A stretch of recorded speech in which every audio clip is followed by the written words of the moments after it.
Hello everyone, मैं doctor सपना Jain, director Shubham care hospital. आज हमारे साथ हैं डॉक्टर सिमरन। तो आज हम डिस्कस करेंगे सर्वाइकल कैंसर के बारे में। सर्वाइकल कैंसर क्या होता है, क्यों होता है, इससे हम कैसे बचाव कर सकते हैं, इसका ट्रीटमेंट क्या होता है। तो आज हम इन सब के बारे में बात करते हैं। तो डॉक्टर सिमरन, आप बताएंगे कि सर्वाइकल कैंसर क्या है, क्या रिस्क फैक्टर्स हैं इसके बारे में। सर्वाइकल कैंसर में हम बेसिकली देखते हैं कि बचकाने के मुंह का कैंसर को बोला जाता है।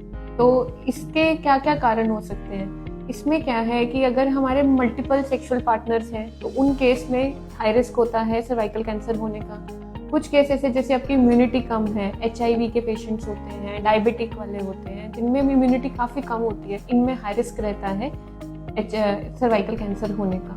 तो ये कुछ कारण हैं जिनसे हम कहेंगे कि ये सर्वाइकल कैंसर हो सकता है। तो मैं आपसे पूछना चाहती हूँ कि अब हम सर्वाइकल कैंसर के लिए कैसे डायग्नोसिस कर सकते हैं ताकि इसको हम प्रिवेंट कर सकें। तो सर्वाइकल कैंसर के बारे में एक सबसे अच्छी चीज़ ये है कि हम इसको बहुत अर्ली स्टेजेस में इसको डायग्नोज कर सकते हैं। इसको डायग्नोज करने के हमारे पास काफ़ी सारे तरीके हैं, पर जो मोस्ट इम्पॉर्टेंट हम 2 तरीके करते हैं। एक तो पैप स्मीयर होता है और एक HPV DNA का डिटेक्शन होता है।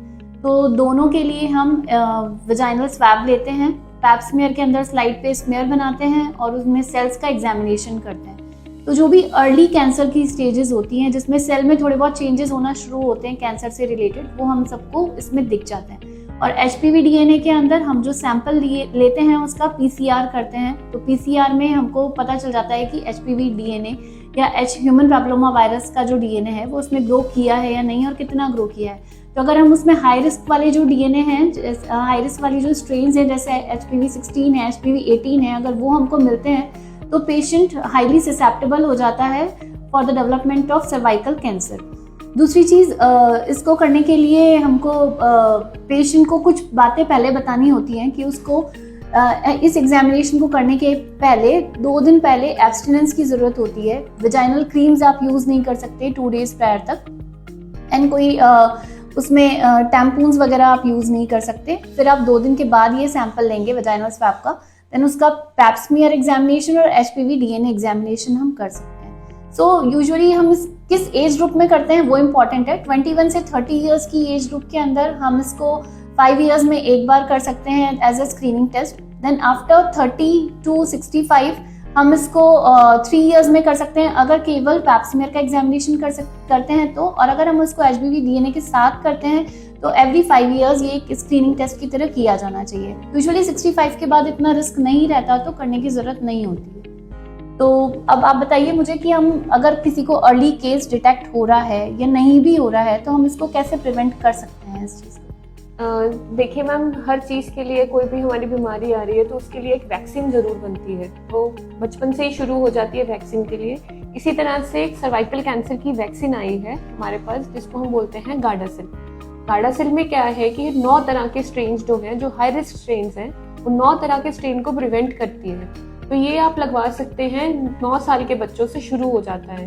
तो 9 साल से 15 साल तक के बच्चों में इनमें 2 डोजेस लगेगी और उसके बाद के आप 26 ईयर्स तक ये लगा सकते हैं। उनमें 3 डोज लगती हैं। 0 मतलब अब लगा, 2 महीने बाद लगेगा और उसके 6 महीने बाद लगेगा पहले डोज के।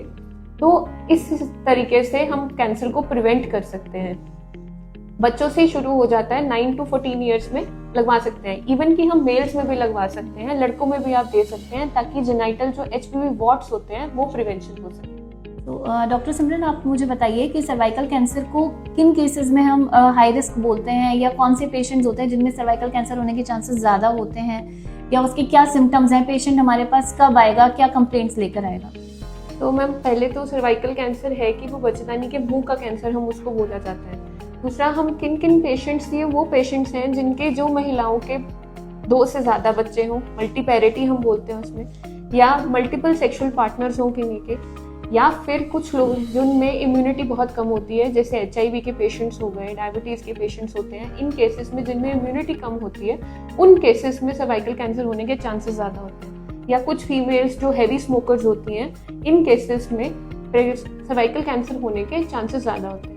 तो पेशेंट हमारे पास ऐसे आता है कि उसको बार बार पानी गिर रहा है, वाइट डिस्चार्ज की प्रॉब्लम आती है, पेशेंट को फाउल स्मेलिंग मतलब बहुत बदबू वाला पानी आता है, जिन केसेस में सर्वाइकल कैंसर हो चुका होता है। या फिर वो कहते हैं कि महीना तो महीने टाइम पे आता ही है लेकिन बीच में भी उनको ब्लीडिंग हो जाती है, तो उसको उन केसेस में होगा, वो ऐसे प्रेजेंट करते हैं।